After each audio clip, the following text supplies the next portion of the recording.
to fuck some shit up?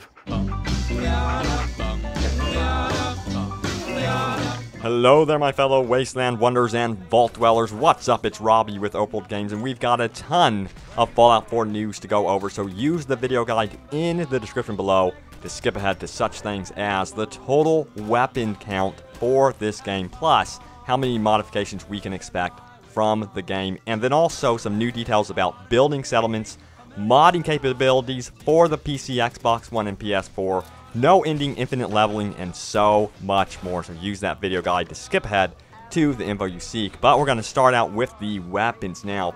Todd Howard has confirmed that there are 50 base weapons to discover in the game, but with over 700 possible modifications to discover within the massive game world. That is insane, guys.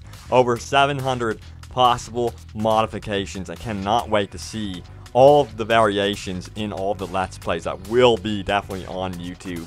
But what's really going to help out with the weapons, of course, is going to be that new quick select menu.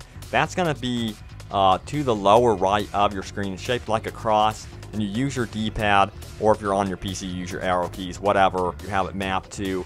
But this is going to help a ton with consoles getting quickly to your weapons and any other additional things from your inventory. Also, some new details about building settlements. Now, once you build a settlement and you start doing really well and you start obtaining rare loot and stuff like that, expect this to actually attract other factions to your settlement. This could be both good and bad people that come to your settlement. They will start actually seeking you out because you are becoming a hot spot within the world in terms of the actual loot. That means you are also a target to raiders, so you're really going to have to build up your defenses, especially if you're leaving really high quality loot in your base.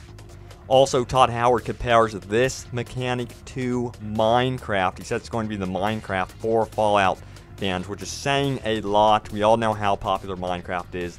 Let me know what you guys think of that. Are you a fan of Minecraft? Will this encourage you to base build? Now, all we need is some sort of co-op mod so we can experience it together. That would be badass. Also, modding capabilities were detailed recently. Now, these are going to be coming first to the PC, of course, then later to the Xbox One, and finally to the PS4. A lot of you have been scratching your heads wondering if it will come to the PS4 at all. Yes, PS4 will get modding capabilities, but again, all of this will take time. This will not be at launch.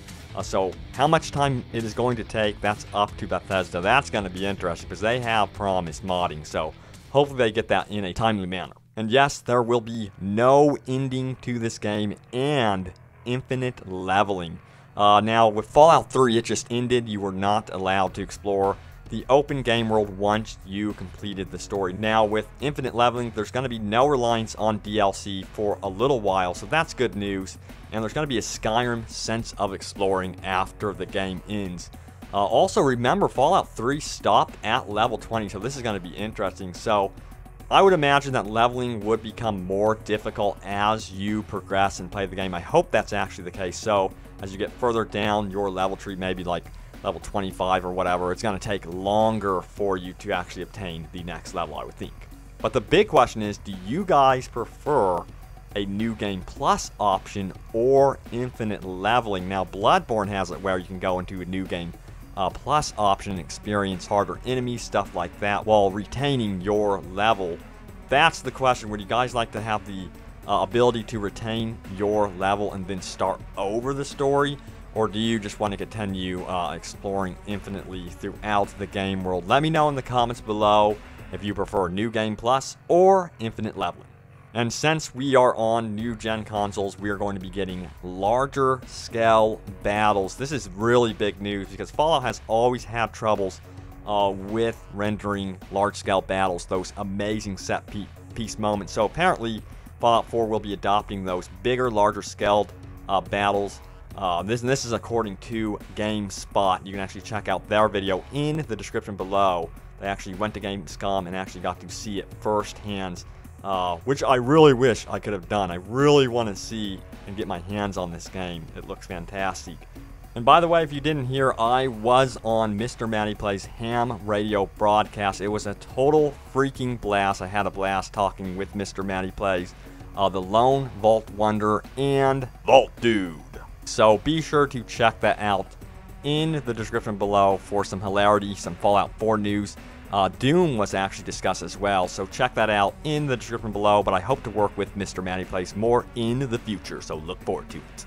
And also mentioning hands-on with the game, they said that the controls are much, much better this time. I was waiting for someone to address the controls because I've always had problems with the actual FPS aspect to Fallout 3. Now, I know Fallout has never been a first-person shooter, but it is nice to know that there will be less reliance on VATS. I love VATS, though. I think I'm going to be using VATS all the freaking time because it looks so badass. So let me know, do you guys prefer playing in real time or using VATS most of the time?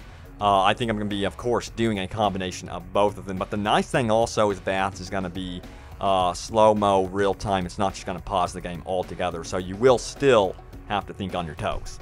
So you probably already heard, and this is freaking amazing, the game will offer 400 hours of content, which means you probably won't ever finish it. I mean, that is insane. They say that 400 hours won't even get you the complete experience. You're still going to have to explore, which is mind-blowing. That is just absolutely crazy. And GameSpot also did confirm that there are going to be black screens when you enter buildings, so that has returned. It's not going to be something where you open a door and seamlessly go in, which sort of sucks, but thankfully it's instant. You see a black screen and then you're, you know, instantly in there. It's not a real long loading time. I guess it's just a split second. Boom, you're in there, which is great to hear.